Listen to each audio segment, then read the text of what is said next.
The Premier League competition is hotting up for the title challengers. Because specifically Arsenal, yeah, there's no more excuses, actually. The more I've been thinking about this, there's no more excuses for Mikel Arteta. He has to bring silverware. Significant silverware as well. I don't mean the idiot things. I don't mean Carabao Cup. FA Cup's good, but it's not enough. No. He has to win something significant. Gyökeres is on his way in. This Madueke thing looks like that's probably going to happen to add into that. They need one more. Don't get me wrong. You need an Eze or a Rodrigo or a Leao, something extra, little extra thing on there, yeah.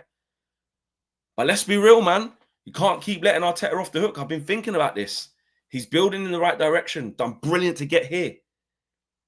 Then they've stagnated in terms of not spending what they needed to spend on the actual player to get them over the line. But now that player is going to be Gyökeres, and that's the main ingredient. Everyone's been saying when Arsenal get a striker, it's curtains. And to be fair, everyone's been talking about Liverpool and City this window, that they are doing the bits and leaving Arsenal behind. Arsenal could even end up finishing third. But now when you look at it and you see Zubimendi in a midfield with Rice, with Odegaard, the front three against Man United on the first day of the season could be Saka, or will be Saka on the right.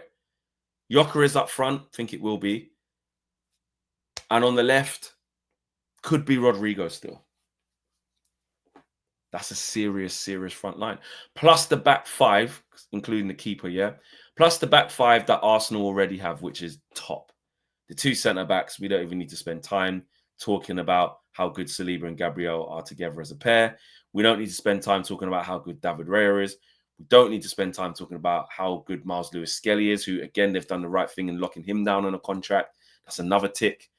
And we don't need to talk about how good Jurrien Timber is. Or Ben White, whichever one you want. Calafiori to come in there as well, do what he needs to do. Don't need to talk about it. What we have to stay focused on is Arsenal need to deliver. And what does it look like for Mikel Arteta? Because I just want to shift the conversation on a little bit. Because listen, we'll talk about transfers, and it's just that right now the domino's falling with Arsenal. So that's the hot topic right now. Chelsea will get moving again. We have to see what City are doing again.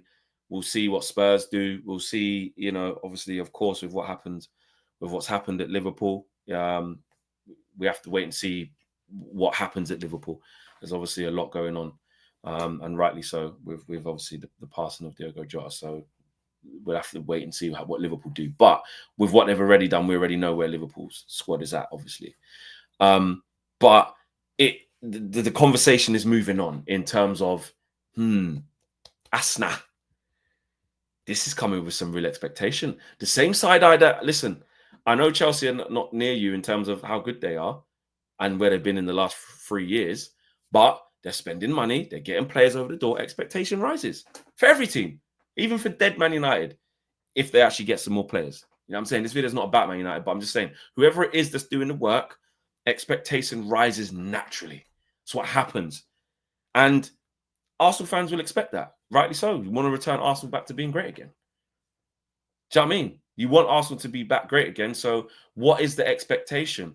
And is it as nuanced as if Arteta doesn't win one of the big trophies this year and you don't get over the line, you don't win the league, do you call that curtains? Now, I do think that has to come with different caveats. Depending on who you talk to, some Arsenal fans are like, absolutely. If he doesn't win anything this year, well, if he doesn't win anything, then it's a definite move on from Arteta, some Arsenal fans say.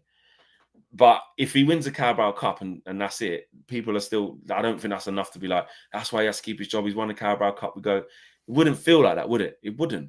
If he won the FA Cup and was close to winning the league again, then maybe, you know what I mean? You want more finals as well. That's another thing. I know obviously a final means nothing if you win it, but the lack of like being in a position to really win something, like one game away, like win this game, you do it. You haven't done it. You haven't even been in a final since the FA Cup final, I want to say. Yeah, you ain't lost enough. You ain't been in it.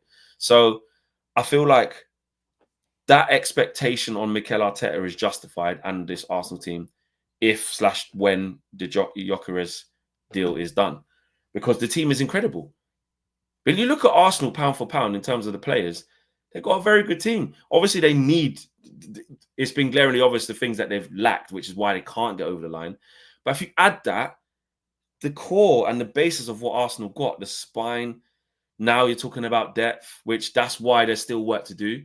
Like you can't just sign Gyökeres and think that's it. But Gyökeres just elevates everything. But Arsenal still got a lot of work to do. You can't rid them of that accountability of like you should be winning stuff now. And especially because they basically took a gap here. These man basically, uni. Then you take a gap here, bro. You go traveling. It took a year out because they didn't invest properly. Because look at the summer Arsenal had last year. So if we're being real and if we're being honest about this thing, Arsenal need to deliver. The fans are expecting them to deliver, especially if they're going to have the summer, which is looking like they're getting active. Because they already got 3 signings. You had Gyökeres, that's 4. They're still looking to get a left winger as well. That's 5. You know what I mean? That's 5 signings, and 3 of them signings will be starters. Zubimendi will be a starter, you should imagine, for Partey. Gyökeres will obviously be a starter.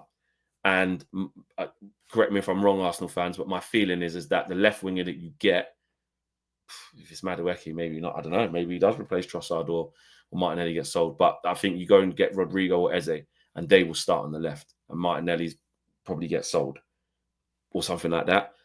So 3 of them 5 signers will be starters. Norgard won't start, and neither will Kepa. Then let's be real. Just 3 new starters into a team where, again, the team was very, very strong. The second 3 years in a row. So to add 3 new starters is probably about what was needed. Yeah, you need a new starting striker, a new starting left winger, and Partey left. So you need a new starting central midfielder. The back 4's fine, and the goalkeeper's fine. Number 10 is fine with Odegaard. The right hand side is locked down with Saka. Left 8 is fine with Rice or wherever you want to play him. He needs to play. Back 4, all set. Lewis Skelly, that's his spot. Saliba and Gabriel, that's their spots. Timber, he's the starting right back. Absolutely. Ray off starting goalkeeper, perfectly fine. So everything else is fixed. Depth, depth, depth. That's what Arsenal need. So I'm just saying it's time to start looking at expectations. It's still early in the window. So this expectation, in my opinion, is only going to keep rising. Because when you do go and get that left winger, you're not going to be done with Gyökeres. You're not. You're not. I can't see Arsenal being done with Gyökeres. So let's see what's happening. And is that fair? What type of expectation are you having? That's what I want to know, guys. What type of expectation are you guys having with that? That's what I want to know. Smash a like on the video, people. Subscribe to the Football Flex if you haven't done so already. We just reached 18K as well. Road to 25K. Big up to everyone who supported the channel as well and getting involved, man. I'm out of here. Take care. Peace.